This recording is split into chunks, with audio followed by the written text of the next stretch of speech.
The words reached me through 100 conversations, beneath the soft music and the clinking of champagne glasses. Nobody wants you.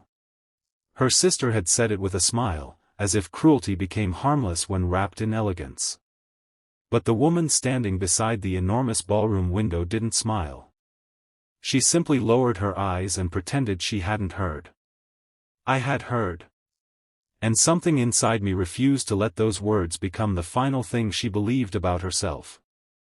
Before we continue, if you believe kindness can change someone's life, that everyone deserves a second chance, and that one sincere act can matter more than 1,000 empty words, please like this video, share it with someone who needs to hear it, leave a comment, and subscribe to the channel.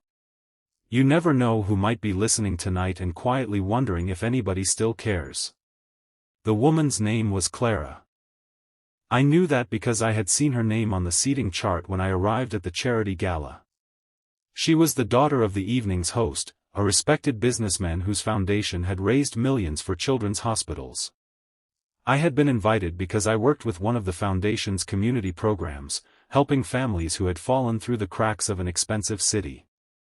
Clara was not the kind of person who demanded attention. She stood near the window in a simple midnight blue dress while everyone else seemed determined to sparkle. She wasn't surrounded by admirers or laughing friends. She held a glass of sparkling water with both hands and watched the ballroom as if she were visiting a world that had never truly invited her inside. Her older sister, Vivian, was everything Clara wasn't. Beautiful, confident, perfectly dressed, and effortlessly cruel in the way people can be when they have spent years being praised for every sharp edge. I had noticed Vivian earlier, surrounded by friends. She had been telling stories about Clara, each one carefully designed to make people laugh. Clara was supposedly too awkward to date. Too sensitive. Too serious. Too boring.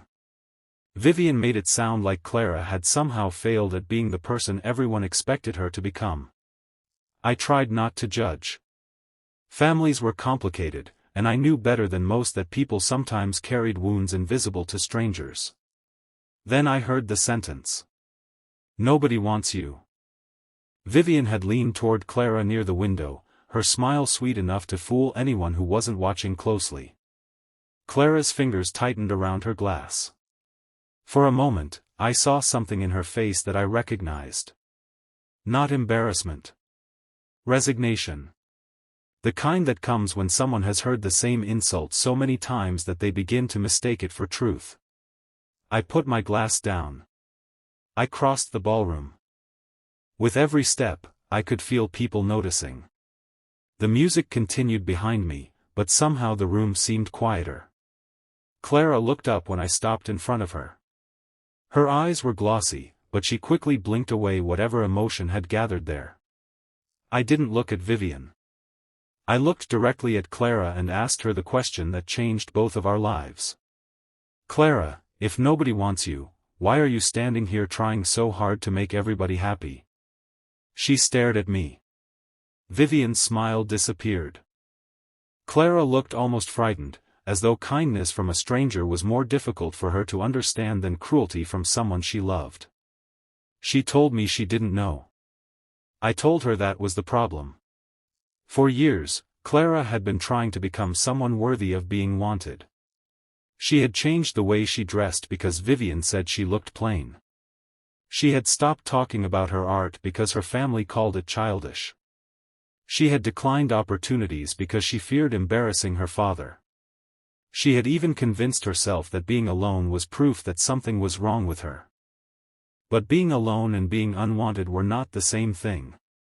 Sometimes, I told her, the wrong people simply become so loud that we stop hearing the right ones. She looked at me for a long moment, then gave a tiny smile. It was the first real smile I had seen on her face that evening. Vivian walked away. I expected Clara to thank me and disappear back into the crowd. Instead, she asked why I had defended her when I barely knew her. I told her the truth. Because I knew what it felt like. My father had spent most of my childhood telling me I would never amount to anything. After my mother died, our family struggled financially, and I learned early that people were often kinder to you when you had something they wanted. I had spent years believing success was the only way to prove my father wrong. Eventually, I discovered that proving people wrong was a terrible reason to live. Clara listened without interrupting. That night, we talked for nearly an hour. Not about romance. Not about family drama. We talked about ordinary things. Books. Music. The city after midnight. Her love of painting. My work with the foundation. The strange loneliness that could exist even inside a crowded room. When the gala ended, she asked if we could meet again. I said yes. The next morning, I wondered whether it had been a mistake. Then she sent me a photograph. It was a painting. A small canvas showing a girl standing beneath hundreds of stars. The girl was alone, but she wasn't sad. She was looking upward. Clara wrote that she had painted it years ago but never shown anyone. I asked why. She said because Vivian once told her nobody would care. I stared at the message for a long time. Then I told Clara that maybe she had been showing her work to the wrong people. Over the following weeks, something changed. Not dramatically. Not overnight. Real change rarely happens that way. Clara began attending a local art workshop. She started submitting her paintings to small exhibitions. She stopped apologizing before expressing an opinion. She laughed more. She walked with her shoulders straighter. And I watched her become less interested in being accepted and more interested in being herself. But Vivian noticed. One afternoon, Clara called me crying. Vivian had told her that I was only spending time with her because I felt sorry for her. She said I would eventually leave, just like everyone else. For the first time, Clara admitted that she believed it. I went to see her. She was sitting on the floor of her studio surrounded by unfinished paintings. She looked exhausted. I told her something I had learned painfully in my own life. People who constantly convince you that you are difficult to love often benefit from your believing it. She asked whether I was going to leave. I told her I couldn't promise what life would do years from now. Nobody could.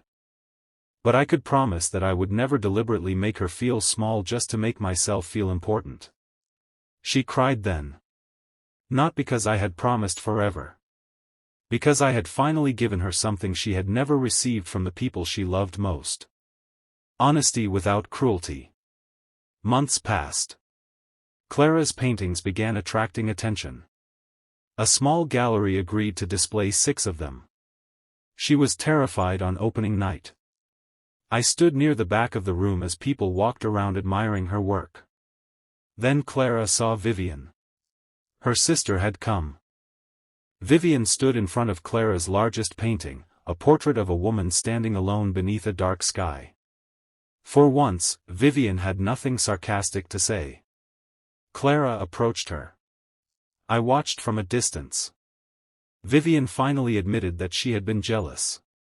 She had spent years believing Clara was fragile because Clara possessed something Vivian feared she had lost, the ability to care deeply without pretending not to. Vivian said she had always been afraid that Clara would become happier than her. Clara listened. Then she forgave her. Not because the past didn't matter. Because Clara finally understood that forgiveness did not mean allowing someone to hurt you again. It meant refusing to let their cruelty continue living inside you. That night, after the gallery closed, Clara and I walked through the quiet streets. She asked whether I remembered what I had asked her at the ballroom. I said yes. She smiled. She told me that question had changed everything. For years, she had asked herself, why doesn't anybody want me? Now she asked a different question. What do I want for myself? And that was the moment I realized I had not rescued Clara. She had rescued herself. I had simply been there long enough for her to remember that she could. A year after the gala, Clara held her first major exhibition. The room was packed. Her father stood proudly near the entrance. Her mother cried openly.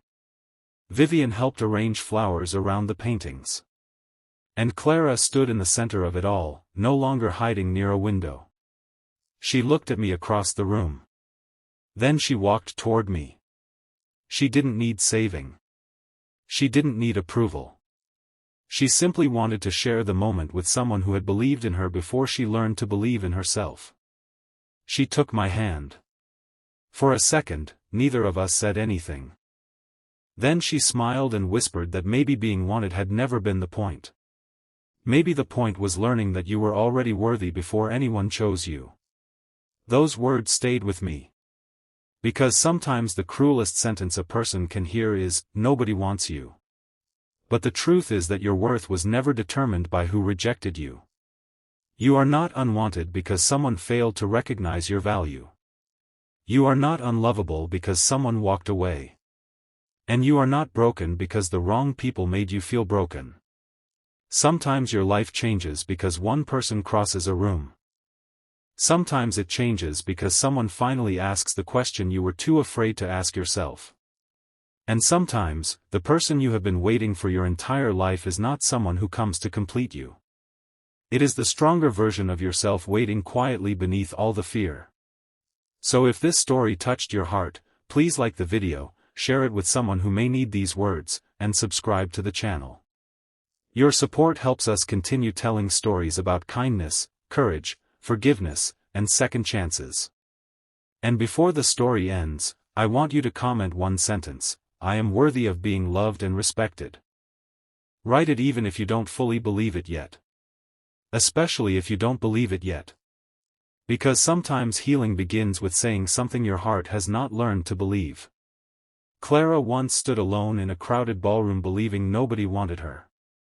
A year later, she stood beneath hundreds of lights surrounded by people who admired her, loved her, and celebrated her. But the greatest victory wasn't that people finally wanted her. It was that she no longer needed them to prove she was worth wanting. And that, perhaps, was the most beautiful thing anyone could have given her: not love, not applause, not approval, but the courage to finally look in the mirror and say, "I was never the problem. I was simply listening to the wrong voices."